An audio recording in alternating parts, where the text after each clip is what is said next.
Te voy a decir algo que casi nadie quiere aceptar. Si estás mirando el precio de la plata en Nueva York, no estás viendo la realidad. Estás viendo una ilusión, una cifra que existe solo en una pantalla, sostenida por contratos de papel que ya no representan lo que ocurre en el mundo real. Puedes ver velas verdes, subidas rápidas, números que parecen tranquilizadores, pero todo eso es ruido. El verdadero precio de la plata ya no se decide ahí, se decide a miles de kilómetros, donde la plata no se promete, se entrega. Ahora mismo, mientras muchos observan el precio en el COMEX y creen entender lo que está pasando, el mercado físico en Asia está operando bajo reglas completamente distintas. Allí no se negocian promesas, allí se negocia metal real. Y cuando el metal real empieza a cotizar muy por encima del precio oficial, no estamos ante una anomalía menor, estamos ante un mercado roto. Lo que estamos viendo es una desconexión histórica, una brecha que no debería existir en un sistema sano, una diferencia tan grande entre el precio del papel y el precio físico que deja claro que algo fundamental ha cambiado. Cuando una onza de plata puede comprarse en Occidente por una cifra y venderse en Oriente por mucho más, el sistema deja de ser un mercado y pasa a ser un drenaje, un vacío que succiona cada onza disponible hacia donde realmente se necesita.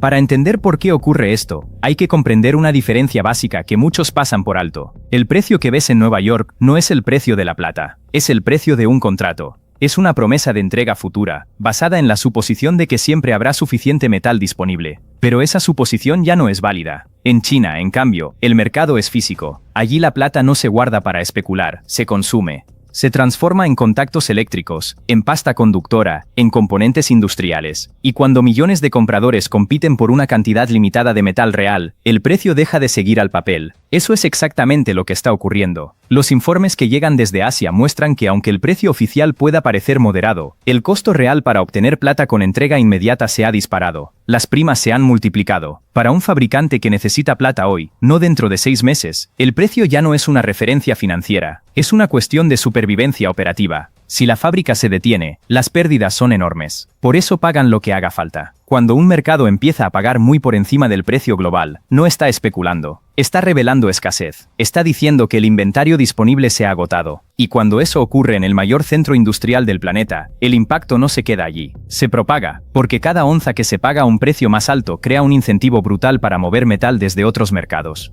Aquí entra en juego la mecánica más poderosa de todas, el arbitraje. Si una onza puede comprarse barata en un lugar y venderse mucho más cara en otro, el sistema entero se reconfigura para aprovechar esa diferencia. No importa quién seas, bancos, distribuidores, intermediarios, todos responden al mismo incentivo. El metal empieza a viajar, los almacenes se vacían, los inventarios occidentales se drenan silenciosamente. Y este proceso ya está en marcha. Cada barra que sale de Londres, de Zúrich o de Nueva York para satisfacer la demanda asiática es una barra menos disponible en Occidente. Cuando la oferta local se reduce a cero, el precio no tiene opción. Tiene que subir, no por especulación, no por miedo, sino por simple matemática. Cuando algo desaparece, su valor se ajusta hasta que el flujo se detiene. Durante décadas, el mercado de futuros de Nueva York fue el que marcaba el precio global. Si allí caía, caía en todas partes. Ese vínculo se ha roto. Hoy el consumidor real manda. Y el consumidor real está en Asia. No compra gráficos, compra metal. Y el precio que está dispuesto a pagar es el único que importa. Este cambio es profundo, porque revela algo incómodo. El mercado occidental se ha convertido en un mercado de derivados desconectado del mundo físico. Puede mostrar precios bajos mientras el metal desaparece. Puede aparentar estabilidad mientras los almacenes se vacían. Pero esa ilusión no puede sostenerse indefinidamente. En algún momento el papel tiene que rendirse ante la realidad. Las señales ya están ahí. Basta mirar lo que ocurre en el mercado minorista.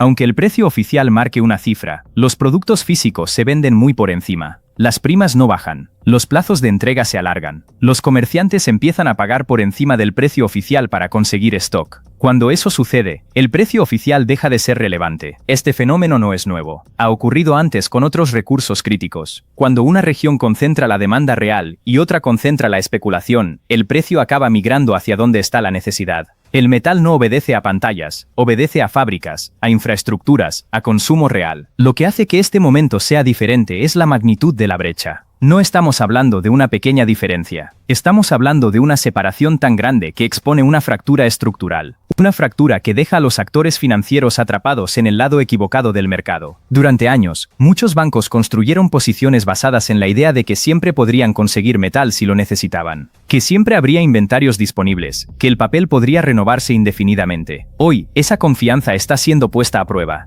porque cuando el metal físico fluye hacia otro continente, las promesas empiezan a quedarse sin respaldo. El mercado no está subiendo por euforia, está reaccionando a un vacío, a una transferencia silenciosa de recursos. Y cuanto más tiempo se mantenga esa diferencia de precios, más violento será el ajuste cuando ocurra. La plata no se está encareciendo porque alguien lo desee, se está encareciendo porque está desapareciendo de los lugares donde se la daba por sentada.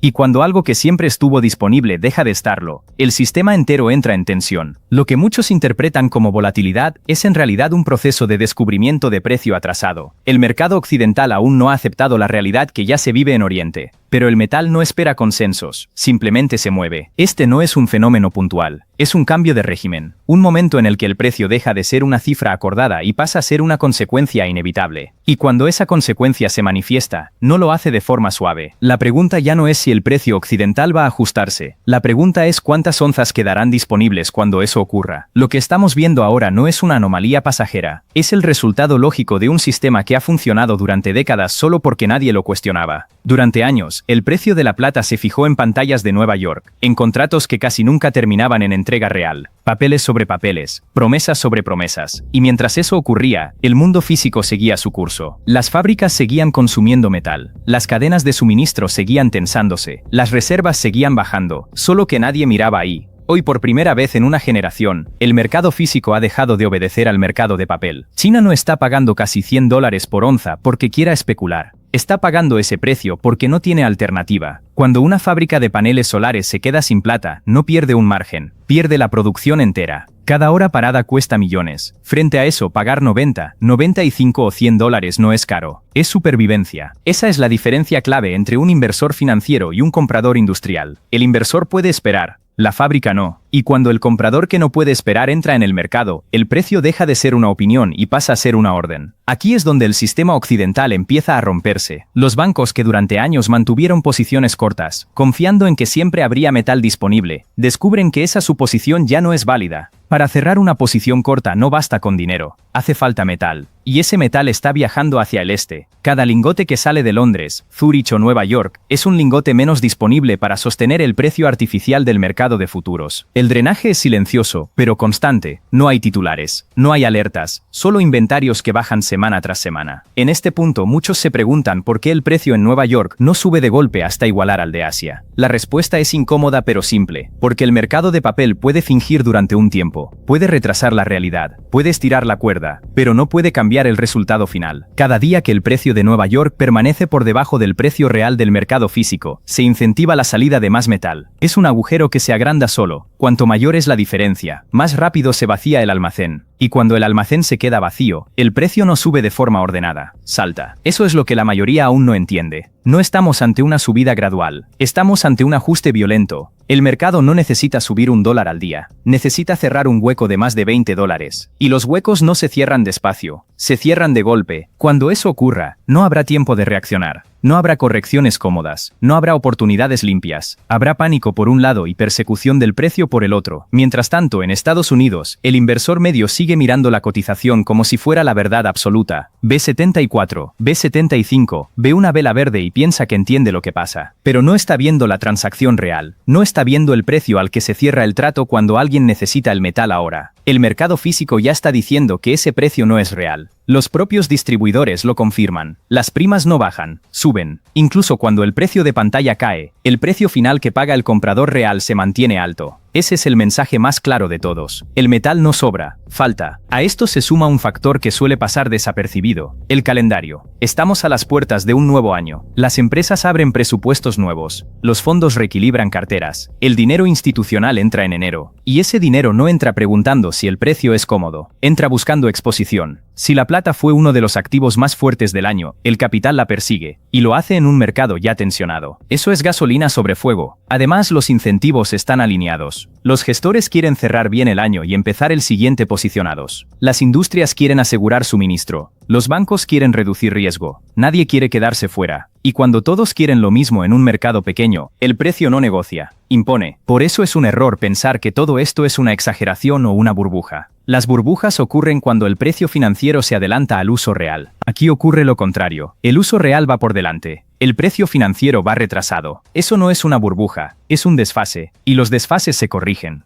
La pregunta importante ya no es si el precio subirá, la pregunta es cuándo deja de ser accesible, porque llegará un punto en el que no importe pagar más, simplemente no habrá oferta. Y cuando eso pase, el mercado de papel tendrá que rendirse, tendrá que reconocer que no puede entregar lo que promete. Y en ese momento, la confianza se rompe, no poco, se rompe del todo. Cuando la confianza se rompe, el precio ya no es el problema. El problema es estar dentro o fuera, tener metal o tener promesas, tener algo que existe o algo que depende de que otro cumpla. Esa es la diferencia que define a los que atraviesan una crisis de materias primas sin sobresaltos y los que se quedan mirando la pantalla sin entender qué pasó. Esto no es una predicción lejana, es una lectura del presente. El mercado asiático ya dio el aviso. El mercado físico ya dio el precio. El arbitraje ya empezó. Lo único que falta es que el mercado occidental acepte la realidad, y cuando lo haga no pedirá permiso. Si quieres entender estos movimientos antes de que se reflejen en los titulares, si quieres aprender a leer el mercado real, y no solo el precio de una pantalla, este es tu sitio. Suscríbete ahora.